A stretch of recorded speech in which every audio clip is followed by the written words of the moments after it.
1 Tawarikh pasal yang ke-14 ya. Dan juga selamat bergabung nih untuk pertama kalinya Gembala FA ya, Bapak Stephen dan Ibu Olivia. Senang sekali boleh bersama-sama ya. 1 Tawarikh pasal 14 ayat yang kedua. Demikian bunyi firman Tuhan, lalu taulah Daud bahwa Tuhan telah menegakkan dia sebagai raja atas Israel.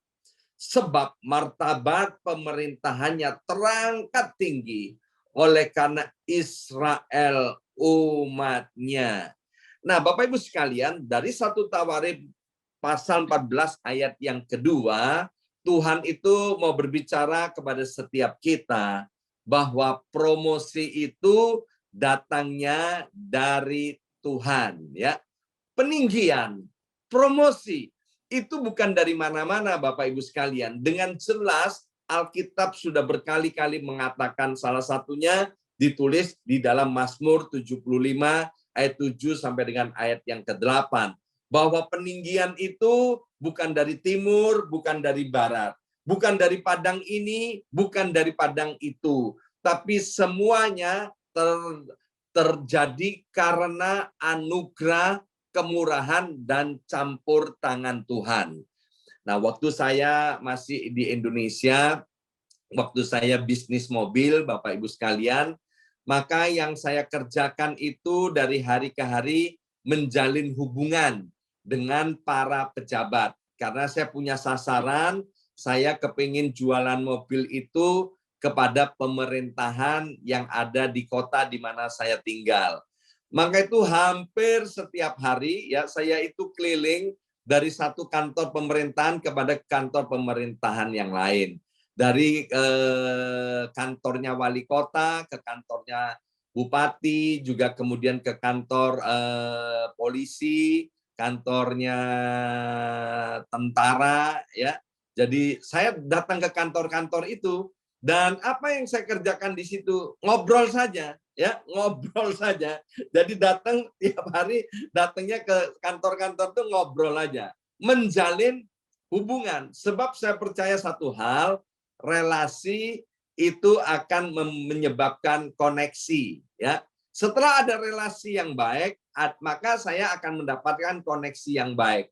Dan koneksi itu akan mendatangkan fasilitas dan prioritas. Nah, kita tahu, saudara, bagaimana kehidupan daripada Daud. Daud itu mulai masa mudanya, dia sudah cinta mati-matian kepada Tuhan. Beberapa penafsir Alkitab mengatakan bahwa Daud ini adalah anak yang tidak dikehendaki oleh orang tuanya. Maka itu ketika Samuel mau melantik seseorang untuk menjadi raja Israel, maka orang tua daripada Daud yaitu Isai yang ditampilkan adalah semua anak-anaknya yang dikasih, disayangi oleh Isai, saudara. Tetapi Daud tidak ditampilkan oleh Isai, saudara. Tetapi meskipun Daud ini, saudara, dikucilkan, tidak terlalu dihargai, tidak terlalu disayangi di dalam keluarganya, tapi itu tidak menjadi penghalang bagi Daud untuk percaya dan mengasihi serta mencintai Tuhan. Dan itu sudah dibangun dari waktu ke waktu, mulai dari masa kecilnya. Ketika dia menggembalakan kambing domba yang cuma 2-3 ekor. Nah, di padang gembala itu dengan menggembalakan kambing domba, maka Daud itu suka sekali bermazmur. Saya ini dari Madura, saudara ya, orang Madura itu terkenal suka ngejung ya. Apa itu ngejung ya? Ngejung itu ya seperti bermazmur itu ya. Dia mancal beca atau dia sedang bertani atau dia sedang duduk-duduk di atas becanya. Ini waktu saya masih kecil, saudara, di Madura, saudara. Maka orang-orang itu suka nyanyi, bermazmur gitu loh. Ya kan, Leolang apa-apa gitu ya, saudara ya, cerita tentang kapal lah, cerita tentang pertanian, tentang apa ya, dilakukan seenaknya dia, saudara. Nah, itu dilakukan oleh Daud, tetapi Daud melakukannya dengan mata tertuju kepada Tuhan. Apa yang dia lihat itu semuanya dihubungkan dengan Tuhan.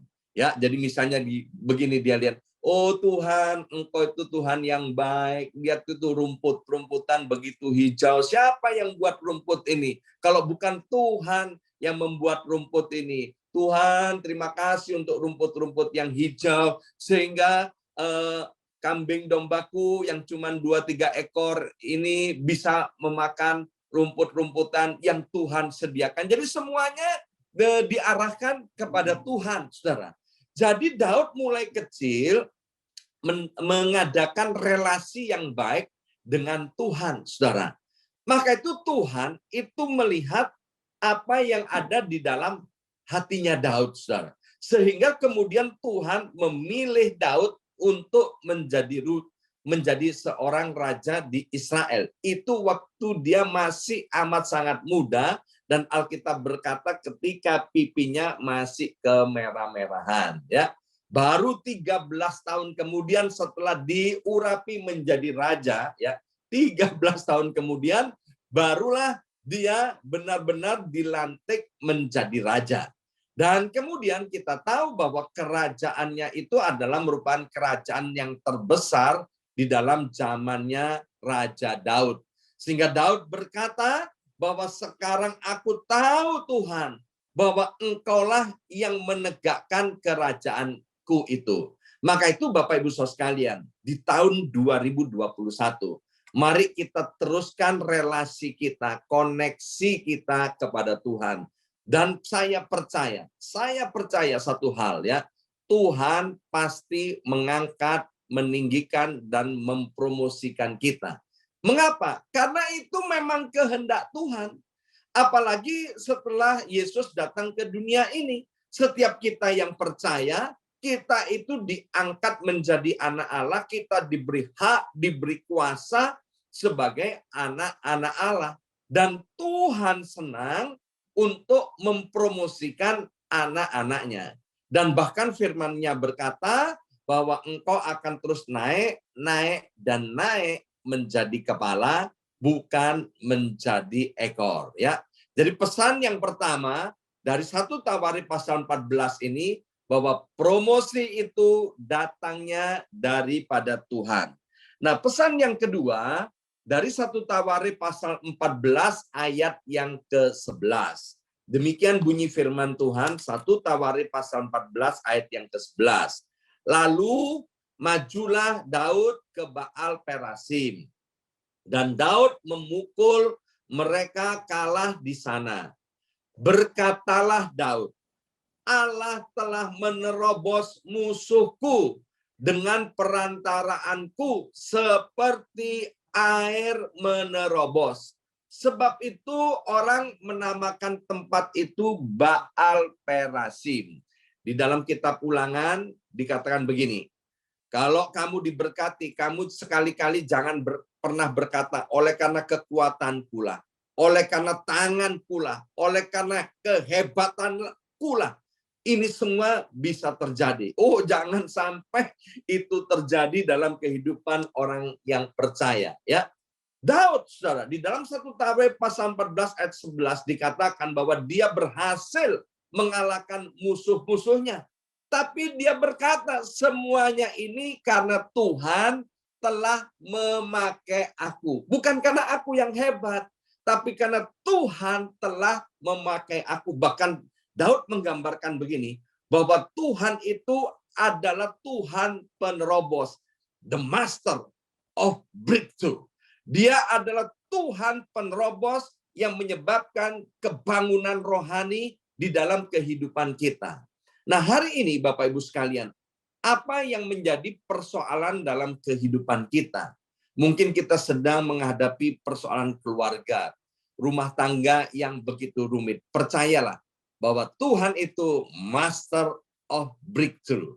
Dia yang akan menerobos ke dalam keluarga dan rumah tangga kita. Maka itu ketika Bu Yongki menjalin relasi dan koneksi kepada Tuhan, Tuhan, aku minta pertolonganmu. Maka Tuhan, master of breakthrough itu menerobos keluarga kami. sehingga terjadi kebangunan rohani, terjadi pemulihan dalam hidup keluarga kami. Kalau kita punya persoalan hari-hari ini tentang pekerjaan kita, tentang keuangan kita, atau tentang kerohanian kita, atau tentang anak-anak kita, atau tentang hubungan antara orang tua dengan anak, mertua dengan menantu. Mari kita sama-sama datang kepada Tuhan, Master of Breakthrough itu. Karena Dia yang akan menerobos dan Dia yang akan memberikan kemenangan demi kemenangan kepada kita. Tuhan suka sekali memberikan kemenangan. Sehingga di dalam kitab Roma pasal 8 ayat yang ke-37, Tuhan sendiri berkata bahwa Dia telah menetapkan nasib kita. Sekali lagi, Tuhan telah menetapkan nasib kita. Tuhan telah menetapkan takdir hidup kita yang percaya kepada Dia. Apa nasib dan takdir kita yang ditulis di dalam Roma 8 ayat yang ke-37? Yang ditulis adalah kita ini ditakdirkan menjadi orang-orang yang lebih daripada pemenang. Bukan sekedar menang, tapi lebih daripada pemenang. Sekali lagi, bukan karena kita kuat dan gagah, tapi karena Master of Breakthrough itu. Tuhan penerobos itu yang akan memberikan kemenangan demi kemenangan kepada kita. Nah, setelah kemenangan demi kemenangan, berkat demi berkat, pemulihan demi pemulihan terjadi pada kita. Roma pasal 11 ayat yang ke-36 berkata bahwa segala sesuatu itu datangnya dari Tuhan, oleh Tuhan, dan untuk Tuhan. Selain kita menikmati berkat-berkat Tuhan di dalam keluarga dan rumah tangga kita, selain kita menikmati berkat-berkat atas keuangan dan pekerjaan kita, jangan lupa kita persembahkan semuanya untuk kemuliaan nama Tuhan dan dipakai juga untuk memberkati orang-orang lain. Jangan hanya untuk diri kita sendiri, tapi juga dibagikan kepada orang-orang lain seperti apa yang sudah dikerjakan oleh Daud ini. Amin. Mari kita berdoa. Bapa, biarlah kebenaran firman Tuhan dari 1 Tawarik pasal 14 ini Bapa berbicara dengan kuat dalam hidup kami. Bahwa promosi itu datangnya dari Tuhan. Yang kedua, bahwa Engkau adalah Master of Breakthrough. Engkau adalah Tuhan penerobos dalam hidup kami. Maka itu buat hati kami untuk terus Tuhan hanya mengandalkan Engkau. Sebab sebagai penolong dalam kesesakan, Engkau sangat-sangat sungguh terbukti. Terima kasih Bapa. Dalam nama Yesus kami sudah berdoa. Yang percaya bersama-sama katakan amin.